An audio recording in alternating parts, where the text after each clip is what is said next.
Գերան Մանուկյան։ Տիկին Ջուլակյան, ձեր հանձնաժողովը նաև վերահսկողություն է իրականացնում քննչական մարմինների նկատմամբ։ Օրերս Հայաստանի քննչական կոմիտեն խայտառակագույն մի հաղորդագրություն տարածեց, որն այնքան ակներև էր մարդու անձնական տվյալների անձնական կյանքի մեջ միջամտությունը, որ եզակի բացառություն էր կարելի է ծափարել մարդու իրավունքների պաշտպանը արագ արձագանքել։ Խոսքը վերաբերում է Հովիկ Աբրահամյանի որդու ձերբակալման հետ կապված անձնական տվյալների հրապարակ։ Դիմում եմ ձեզ, որպես պետահրավական հանձնաժողովի ապագա նախագահ, խտրական բան չեմ ասում, նաև որպես կին, ձեր դիրքորոշումը եւ ակնկալում եմ նաև դատապարտման խոսքը ապագայում քննչական կոմիտեին քաղաքական ճղճի նպատակներով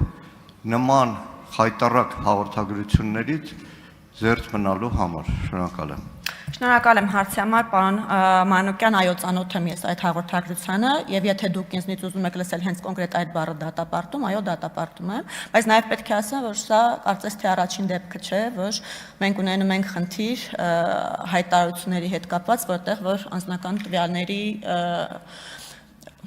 պաշտպանության իրավունքի հետ կապված խնդիր է արձանագրվում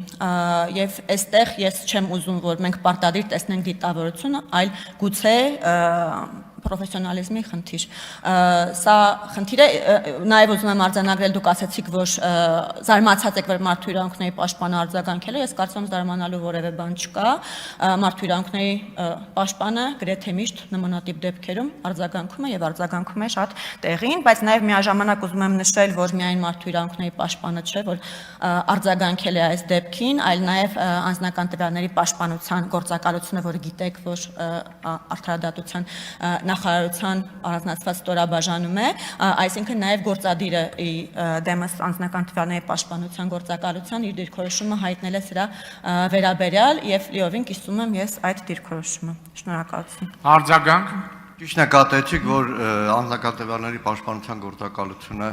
եւս արձագանքել էր, որը եւս խրախուսելի է ու զարմանալի։ Ճիշտ եք նկատում, որ անձնական տվյալների հրապարակում իրավապահ մարմինների կողմից առաջին դեպքը չէ։ Անցնող 5 տարիներին ազգային ժողովի գործունեության ընթացքում բազմաթիվ նման դեպքերի եմ առնչվել եւ իրավապահ համակարգը քաղաքական նպատակով անձնական տվյալները հրապարակել այս ազգային ժողովի տեսախցիկները սերվերը ազգային ժողովում է հսկվում է ամենախիստ կերպով,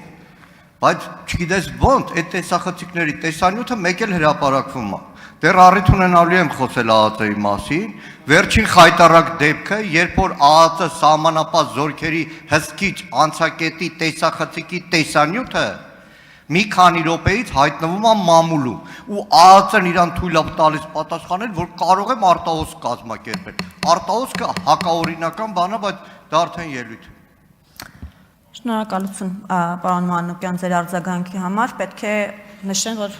առհասարակ մեր երկրում շարունակում է խնդիր մնալ անձնական տվյալների պաշտպանությունը։ Մենք գրեթե բոլոր ոլորտներում այդ խնդիր ունենք, ես կարծում եմ, որ այդտեղ ոչ միայն պետական մարմինների, այլ նաև մասնավոր ընկերությունների, որոնք իրենց գործունեության բնույթից ելնելով նաև տիրապետում են անձնական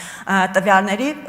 մենք լրջագույն պրոֆեսիոնալիզմի խնդիր ունենք լուծելու եւ այս առումով անձնական տվյալների պաշտպանության գործակալության կարողությունների զարգացումը մեր առաջնահերթությունների մեջ է մտնում։ Պետք է ասեմ, որ նաեւ այն, որ անձնական տվյալների պաշտպանության գործակալությունը գործադիրի մաս է այս բային համարվում, խնդիր է դիտարկվել ոչ միայն մեր կողմից, այլ նաեւ միջազգային մեր գործընկերների կողմից եւ նաեւ այդ շրջանակներում պետք է նշեմ, որ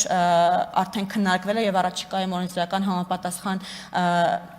փոփոխություններ ենթադրող նախագիծը կուղարկվի ազգային ժողով, կառավարության կողմից կհաստատվի եւ կուղարկվի ազգային ժողով,